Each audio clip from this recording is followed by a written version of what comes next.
अ, राहुल का जन्म 10 जून 1992 को हुआ था। उसका जन्म सप्ताह के किस दिन हुआ था? तो इसको जानने के लिए सबसे पहले को शताब्दी कोड आना चाहिए। तो शताब्दी कोड हमारा कौन सा होता है? 6420। 6420 शताब्दी कोड होता है। ये हमारा 2020 शताब्दी का कोड हो जाएगा। ये हमारी 21वीं शताब्दी का कोड हो जाएगा।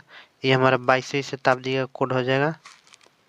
इसी तरह ये हमारा 23वीं शताब्दी का कोड हो जाएगा।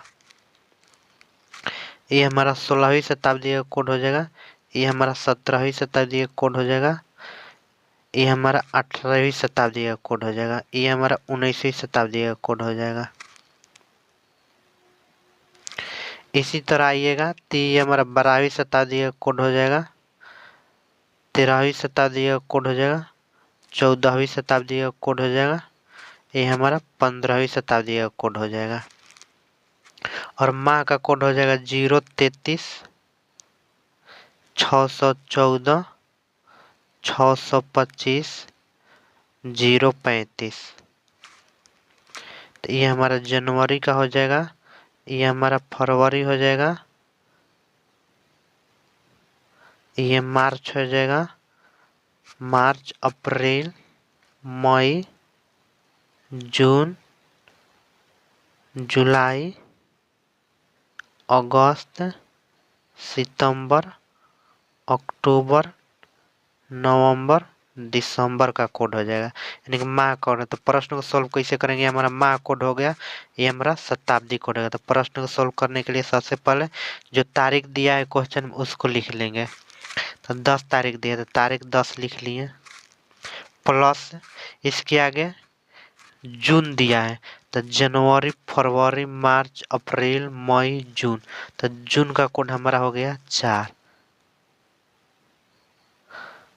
इसके बाद आते हैं जून के बाद वर्ष में। तो वर्ष का दहाई अंक जो रहेगा उसको लिख लेंगे, जो भी रहे तो उसको लिख लेंगे। ये हो गया 92 लिख लिए। अब यहाँ इसमें हमको लीप वर्ष लिखना है। तो लीप वर्ष ये हमारा डेट हो गया जो क्वेश्चन में दिया रहे। ये हमारा माह का कोड हो गया और ये हमारा ईयर हो गया। ये हमारा लीप ईयर यहाँ पर होगा। तो लीप ईयर हमें 4 से इसको डिवाइड करेंगे। तो 4 से इसको डिवाइड करेंगे तो 4 दूना 8, 4 3 12, 23 आ रहा है। तो 23 को लीप ईयर्स होगा, लिख दिए यहाँ पर, जो कि गलत है। 23 को लीप ईयर्स इसमें नहीं है। क्यों नहीं है? सॉरी, 23 को लीप ईयर्स है इसमें, क्योंकि 29 फरवरी इसमें हमारा काउंट हुआ है, इसलिए हमारा इसमें 23 को लीप ईयर। यदि 29 फरवरी काउंट नहीं रहता तो यहाँ पर लीप ईयर्स हमारा 22 को होता, परंतु इसमें लीप ईयर फरवरी 29 फरवरी इस महीना में इस वर्ष में काउंट है, इसलिए हमारा 23 को लीप ईयर होगा। इसके बाद आएंगे, इसके बाद लीप ईयर्स हो गए। इसके बाद आएंगे ये 92 लिखा तो ये 19 बच रहा है, यानी कौन सी शताब्दी? 19वीं शताब्दी। तो 19वीं शताब्दी का कोड हमारा क्या हो जाएगा? तो 19वीं शताब्दी का कोड हमारा हो जाएगा 0। तो 0 यहाँ पर लिख लेंगे। अब 7 का पेयर बनाएंगे इसका। तो 7 का पेयर बनाएंगे तो 10 4 14, 7 का पेयर बन गया। 17 के 21, 7 का पेयर बनाएंगे तो 2 शेष बचेगा। इसको करेंगे 7 1 में 2 बचेगा। तो 17 के 21 1 बचेगा। 7 का पेयर बनेगा तो 2 और 1 3, कुल मिलाकर 3 शेष बचा। तो 3 पर हमारा कौन सा आएगा? तो 1 आएगा तो सोमवार, 2 आएगा तो मंगलवार, 3 आएगा तो बुधवार हमारा आंसर होगा। यानी उसका जन्मदिन बुधवार को मनाया गया। तो इस तरह के प्रश्नों को हम सॉल्व करने के लिए हमें शताब्दी कोड हमें पता होना चाहिए और ये हमारा माह कोड पता होना चाहिए, तब इस तरह के प्रश्नों को हल कर सकते हैं हम।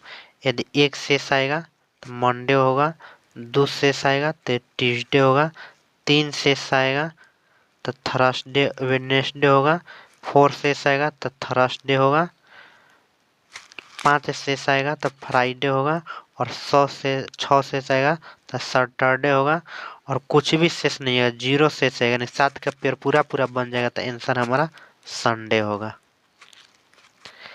यदि हमारा लीप वर्ष क्वेश्चन रहे, जैसे हमारा 26 जनवरी 1948 दे देगा, 1948 दे देगा। तो ये हमारा 48 लीप वर्ष है। वर्ष तो हमारा लीप वर्ष है, परंतु ये हमारा 29 फरवरी इसमें काउंट नहीं हुआ है, इसलिए इसको हम लीप वर्ष में नहीं काउंट करेंगे। तो लीप वर्ष वाला अलग तरह का प्रश्न होगा, इसको सोल्व करने। तो इसका लीप वर्ष वाला प्रश्न का सोल्यूशन सीखना चाहते हैं तो इसका उस वीडियो का लिंक मैं डिस्क्रिप्शन में दे दूंगा, आप वहां से जाकर लीप वर्ष वाले प्रश्नों को सोल्यूशन सीख सकते हैं।